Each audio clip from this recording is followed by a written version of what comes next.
So Angela, for those who don't know us very well, what is the Government Office for Science and what do we do? The top line is the Government's Office for Science exists to make sure that there is excellent science advice at the heart of government decision making.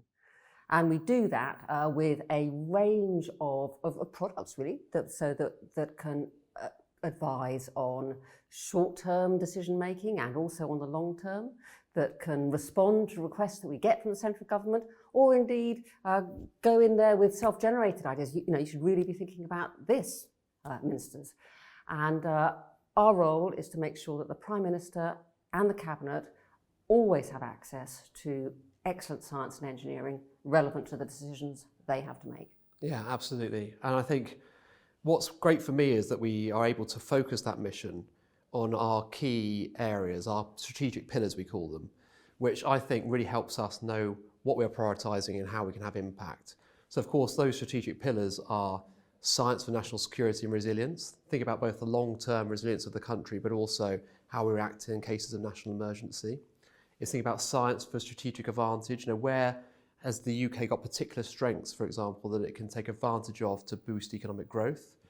Science for the challenges of today and tomorrow. I think that we're faced with big long-term global challenges like climate change and changing demographies. So how do we make sure that science and evidence is at the heart of that?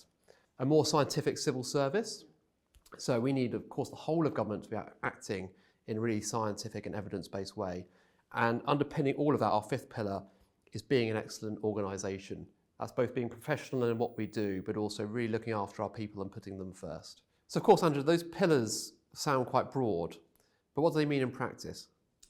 Well, to give you some examples, you already mentioned science for national security and resilience, and our work in that pillar includes the work that we're probably most well known for in the public, which is to coordinate and chair SAGE. So the Scientific Advisory Group for Emergencies. Another one you mentioned was our pillar on strategic advantage. And I think one of our big activities there is to run a standing council, the Council for Science and Technologies. And that's a group of experts, both researchers and practitioners, who are working particularly well right at the moment on helping us identify what I would call areas where the UK has the right to win. So that's parts of the whole technology landscape where there's clearly going to be growing demand, and also it's something we're really incredibly good at. And then on very short timescales, we have rapid projects.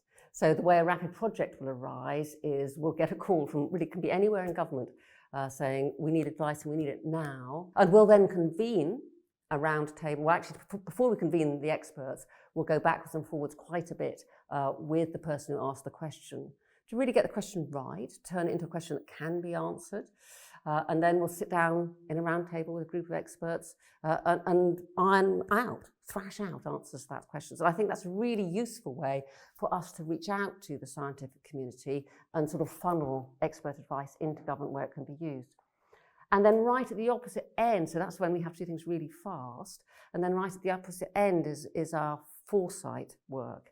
And that's really about taking time to really carefully think about how things are going to unfold in the future. Not to make predictions, but to create scenarios that our colleagues who have to make policy can use to test how would my policy stand up if the future were to unfold this way, or alternatively this way, or this way. And of course, you've given some great examples there of the science advice we give.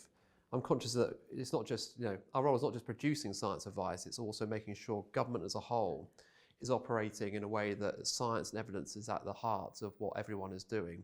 And of course, I think of areas like how we run the science engineering profession. 10,000 plus people engaged in science and engineering right across the public sector. Also how we provide policymakers with tools like the Futures Toolkit to allow them to do their policy work and strategy work more effectively. And of course, one of the biggest strengths we have is the Chief Scientific Advisor Network. We do our best to look after them and make them most effective they can be. And so Angela, what would you say it is like working in Go Science? Go Science is a great place to work. First of all, because we know what we're trying to do. It's very clear to us what it is that we're trying to deliver.